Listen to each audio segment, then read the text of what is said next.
A. Terbukti secara sah dan meyakinkan melanggar 1.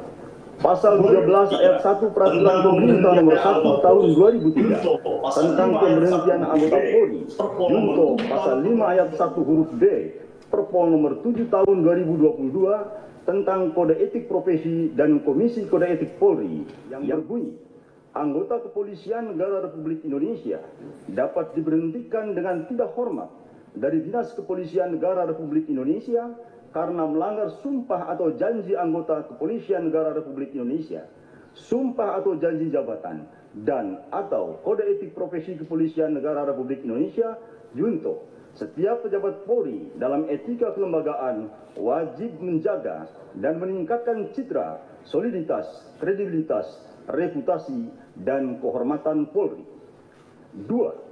Pasal 13 ayat 1 Peraturan Pemerintah Nomor 1 Tahun 2003 tentang pemberhentian anggota Polri, junto Pasal 8 huruf B Perpol Nomor 7 Tahun 2022 tentang Kode Etik Profesi dan Komisi Kode Etik Polri yang berbunyi, anggota Kepolisian Negara Republik Indonesia dapat diberhentikan dengan tidak hormat dari Dinas Kepolisian Negara Republik Indonesia karena melanggar sumpah atau janji anggota Kepolisian Negara Republik Indonesia, sumpah atau janji jabatan, dan atau Kode Etik Profesi Kepolisian Negara Republik Indonesia, junto setiap pejabat Polri dalam etika kepribadian wajib bertanggung jawab, jujur, disiplin, bekerja sama, adil, peduli, responsif, tegas, dan humanis. 3. Pasal 13 ayat 1 Peraturan Pemerintah Nomor 1 Tahun 2003 tentang pemberhentian anggota Polri, junto Pasal 8 huruf C angka 1 Perpol Nomor 7 Tahun 2022 tentang Kode Etik Profesi dan Komisi Kode Etik Polri yang berbunyi, anggota Kepolisian Negara Republik Indonesia dapat diberhentikan tidak dengan hormat dari Dinas Kepolisian Negara Republik Indonesia karena melanggar sumpah atau janji anggota Kepolisian Negara Republik Indonesia, sumpah atau janji jabatan, dan atau Kode Etik Profesi Kepolisian Negara Republik Indonesia, junto setiap pejabat Polri dalam etika kepribadian wajib mentaati dan menghormati norma hukum. 4. Pasal 13 ayat 1 Peraturan Pemerintah Nomor 1 Tahun 2003 tentang pemberhentian anggota Polri, junto Pasal 10 ayat 1 huruf F Perpol Nomor 7 Tahun 2022 tentang Kode Etik Profesi dan Komisi Kode Etik Polri yang berbunyi, anggota Kepolisian Negara Republik Indonesia dapat diberhentikan dengan tidak hormat dari Dinas Kepolisian Negara Republik Indonesia karena melanggar sumpah atau janji anggota Kepolisian Negara Republik Indonesia, sumpah atau janji jabatan, dan atau Kode Etik Profesi Kepolisian Negara Republik Indonesia, junto setiap pejabat Polri dalam etika kelembagaan dilarang melakukan permufakatan pelanggaran KEPP atau disiplin atau tindak pidana.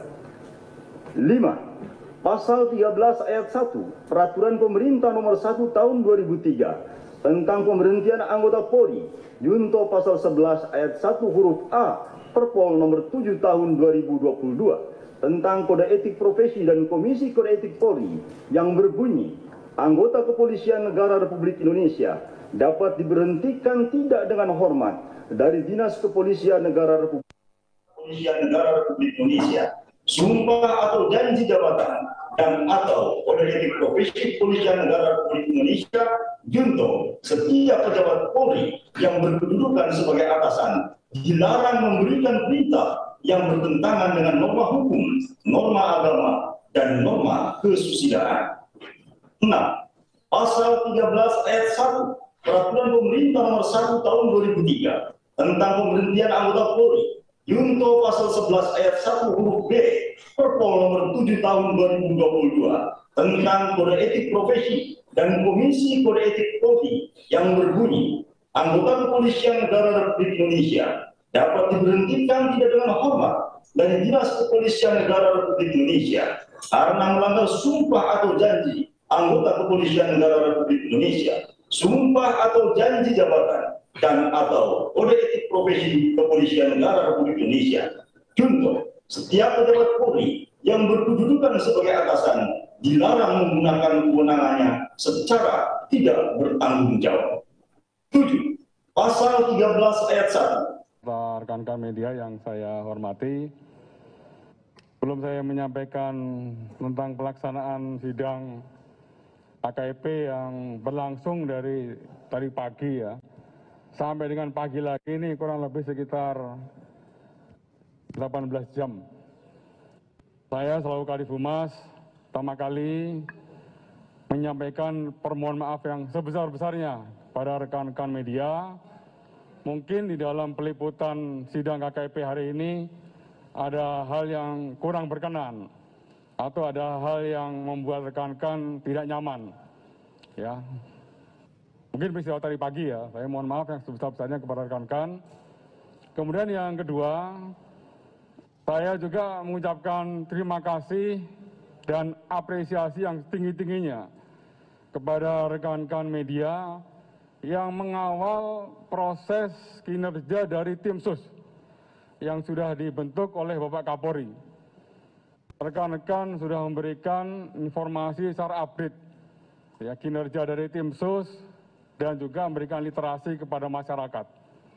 Ini merupakan komitmen dari Bapak Kapolri agar tim sus bekerja secara transparan, secara objektif dan akuntabel. Tim sus tetap sampai dengan hari ini masih terus maraton, semuanya bekerja dan berproses. Untuk tim sus di bidang penyidikan, yang seperti rekan-rekan ketahui, kita sudah melimpahkan 4 berkas tersangka ke JPU. Ya, tersangka atas nama Irjen FS, kemudian tersangka atas nama Brigadir R, kemudian Barada RE, dan juga KM. Besok tim sidik juga sudah melayangkan surat panggilan kepada Ibu PC sebagai tersangka yang akan didengar keterangannya besok pagi. Dan juga untuk tim sidik masih terus melakukan proses penyelidikan terkait 6 orang yang sudah direkomendasi oleh Itsus untuk diproses obstruction of justice.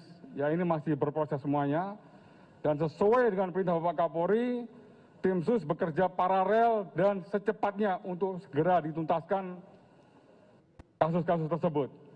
Ya, demikian juga hari ini Inspektorat Khusus bersama Propam menggelar pelaksanaan sidang Komisi Kode Etik dengan pelanggar atas nama Irjen FS.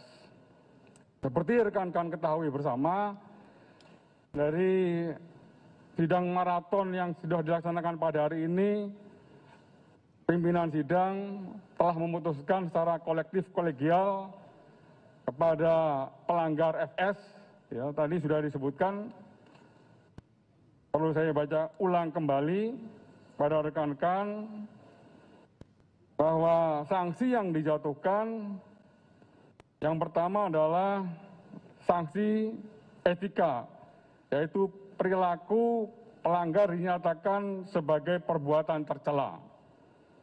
Yang kedua, sanksi administratif berupa yang pertama penempatan dalam tempat khusus selama 21 hari.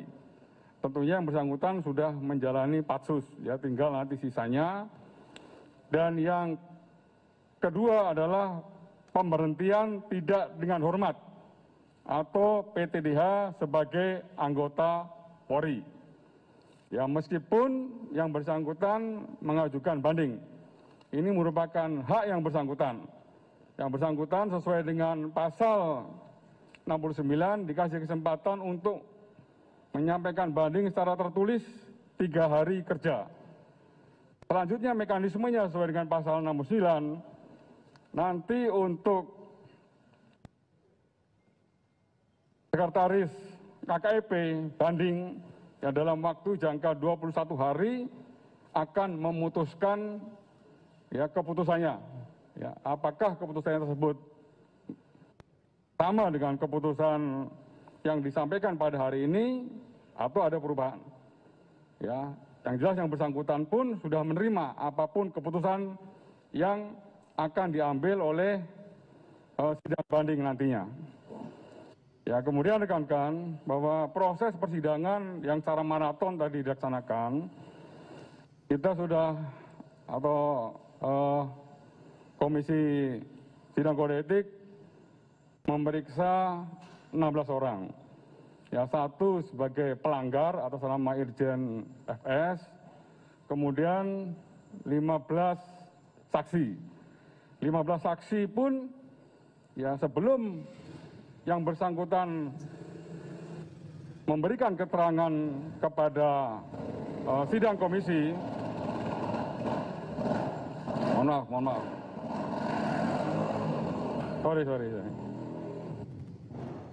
Ya. Siapa itu? Oke, saya lanjutkan ya. Para saksi tadi sudah diambil sumpah. Ini artinya memiliki konsekuensi yuridis. Ya, ketika para saksi nanti dia memberikan keterangannya tidak sesuai dengan fakta hukum dan fakta persidangan, maka dia memiliki konsekuensi adalah dapat ya diproses sesuai dengan proses peradilan dengan ancaman hukuman 7 tahun. Ya, oleh karenanya tadi para saksi menyampaikan kepada sidang majelis apa yang dia alami dan apa yang dia lakukan. Ya, kemudian perlu saya sampaikan juga kepada rekan-rekan, tadi untuk saksi juga dibagi menjadi 3 klaster ya. Tadi saksi yang pertama 3 orang ya terkait menyangkut masalah klaster peristiwa penembakan Brigadir J di TKP Duren 3. Ya, tadi ada Baradae tidak bisa dihadirkan dalam persidangan ini karena yang bersangkutan statusnya adalah Justice Collaboration yang diamankan oleh LPSK. Kemudian yang hadir adalah Brigadir R dan Saudara KM. Kemudian klaster yang kedua adalah klaster terkait menyangkut masalah obstruction of justice, ya berupa ketidakprofesional di dalam olah TKP. Ya, tadi ada 5 orang. Ya, kemudian klaster yang ketiga adalah terkait juga menyangkut masalah obstruction of justice berupa merusak atau menghilangkan alat bukti CCTV. Itu semuanya sudah disampaikan ke anggota sidang Komisi Kode Etik dan yang bersangkutan 15 saksi ini mengakui apa yang dia lakukan. Dan juga ya, pelanggar Irjen FS juga sama, ya, tidak menolak apa yang disampaikan oleh kesaksian para saksi tersebut. Artinya bahwa perbuatan tersebut betul adanya, mulai daripada merekayasa kasusnya, kemudian menghilangkan barang buktinya, dan juga menghalang-halangi dalam proses penyidikan. Ya, rekan-rekan, bahwa tim ini juga masih bekerja, kita masih punya 34 yang terduga pelanggar, ini juga masih berproses. Dalam waktu 30 hari ke depan, tim Itsus bersama Propam juga akan terus secara maraton menggelar sidang tersebut. Ya, sama halnya tim sidik, secara maraton juga mencoba untuk menuntaskan terkait menyangkut masalah tersangka Ibu PC, berkasnya juga sesuai dengan arahan Bapak Kapolri untuk segera dilimpahkan ke JPU, dan demikian juga tentang obstruction of justice itu juga harus berproses cepatnya juga untuk segera dapat dilimpahkan ke JPU, sambil kita menunggu ya 4 berkas yang sudah kita limpahkan di tahap 1 petunjuk dari jaksa. Apabila petunjuk dari jaksa ada, ya kita segera lengkapi. Kalau misalnya tidak ada, dinyatakan P21, maka tahap 2 akan kita segera serahkan ke jaksa, yaitu barang bukti dan tersangka. Ya, jadi saya rasa itu rekan-rekan yang bisa saya sampaikan dari proses kegiatan pada hari ini. Insya Allah apabila ada update lagi, nanti akan saya sampaikan kepada teman-teman media semuanya. Ya, terima kasih. Ada yang ditanyakan? Satu aja ya, sudah malam. perbedaan pendapat Pak di satu pimpinan antara tim komisi. Tidak ada. Makanya tadi kolektif kolegial dari ketua, wakil ketua, dan 3 anggota semuanya sepakat untuk mengambil keputusan tadi. Ya. Kenapa?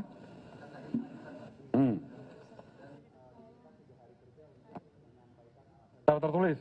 Ya, secara tulis ke sekretariat Komisi Kode Etik. Ya.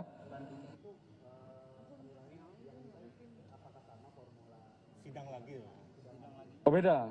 Ya, nanti itu kalau misalnya sekretariatnya nanti ada di Divkum. Ya, Divkum nanti secara tertutup akan memutuskan dan nanti melaporkan kepada Pak Kapolri.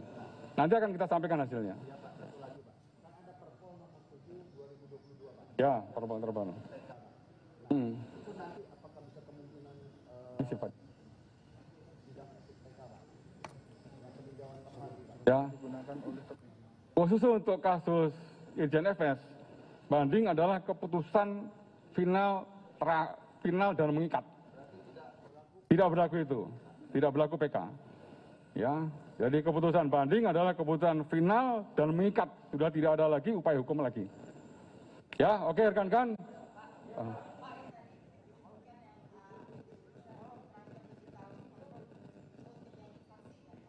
Ya, saksi. Apa? Oh ya. Nanti lihat lagi. Lihat dulu nanti. Sama semuanya. Yang ketiga dia terbukti memberikan keterangan palsu di persidangan, ancaman hukumannya bisa 7 tahun itu. Makanya mereka menyampaikan apa adanya sesuai dengan fakta yang disampaikan di persidangan. Oke?